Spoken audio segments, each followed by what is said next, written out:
Hello tanks and tankettes, and welcome to the final of the Supporter Week videos. It's Island Man again, and I've decided to go with this game because it's a pretty good game, and it also features a tank I like quite a lot, the E50. Now you occasionally get people who will wonder if going through the Panther and the Panther 2 is really worth it, to which I will say yes, yes, yes, yes, yes, yes, yes. It's definitely worth it. The E50 and the E50 M are really nice machines. I actually have the E50 M unlocked, don't have the cash for it yet, but that's going to be my next tier 10 purchase. And the E50, well, I don't have a lot of high tier mediums, but this and the Centurions are it basically in my garage, and I like them both. I think they're both very, very nice lines, the British medium line and this German medium line, because of course there's the Leopard 1 line as well. Now it doesn't have great gun depression, but in all other regards it's pretty decent. In fact, in some regards it's downright amazing. The gun is, I mean, it just handles very well, it's got good alpha, it's very accurate. The tank itself has got enough armour, although you do pay for that with decreased mobility compared to some of your peers. But it is, of course, also known as being one of the best ramming tanks in the game, along with the KV-5. And that's just that frontal armour plus the speed it can get to. It just is always a glorious thing when you get to ram somebody for a lot of damage in this thing. I don't think you can do quite as much as you could in a KV-5 if you were going against the same target, just because the KV-5 is a much heavier tank. But conversely, of course, this can get to faster speeds going downhill. So, I don't know, maybe it would equal out roughly, more or less the same. I don't know. But my feeling is the KB5 being heavier would do more damage against most targets. So, this is the Plzeň map, and I actually had wanted to do this in 50 FPS, but I think because it's the Plzeň map, I think I discovered this with another replay as well, it won't record at 50, unfortunately. So, although this is a bang up-to-date replay, this is 913, yeah, it's going to have to be good old 30 FPS, but that's fine. Now, it was about at this point when I noticed, and maybe you already noticed looking at the minimap, but this is most of his team over here, and they are clearing house on this flank, which is fine, that's all well and good.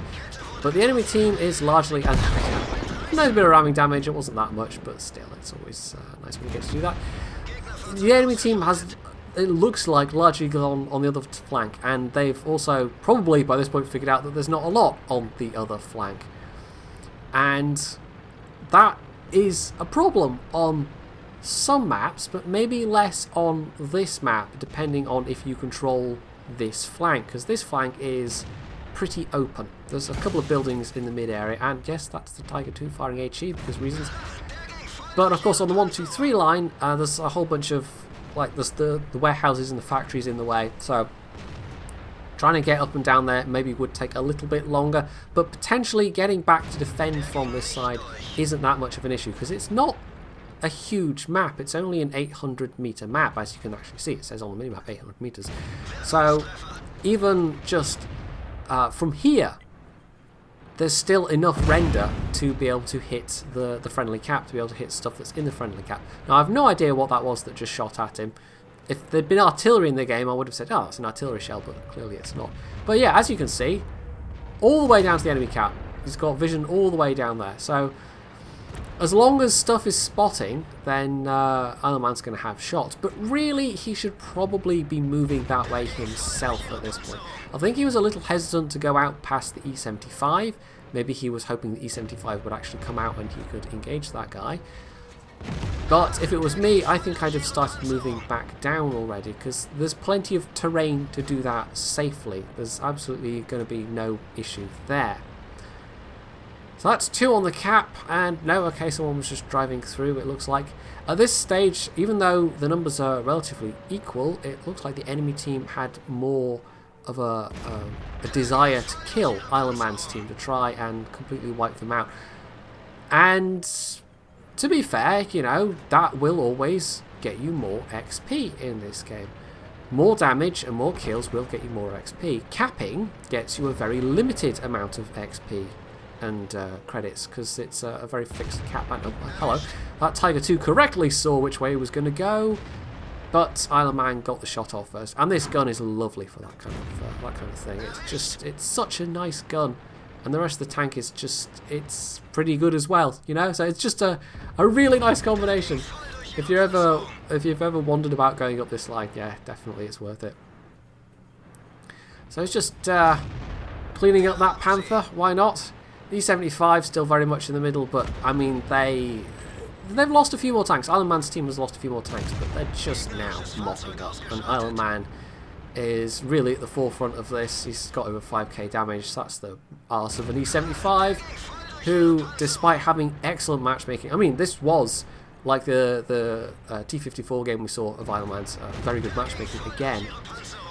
But the E75 completely seemed to fail to capitalise on it. He played rather passively, all things considered. So that is a bit more damage done, over 6,000 now, 5 kills. Can you kill this Object 704 for the Top Gun?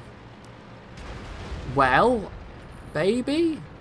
I mean, the 704 on the Ag Panther, and it does not seem like that would be an equal fight at all. I don't know how the Ag Panther survived this, to be quite honest. Maybe the 704 kept shooting his gun mantle, or who knows, maybe he went AFK. But for whatever reason, Iron Man is able to turn up and get that final kill and get his Top Gun, so that was a rather nice finish.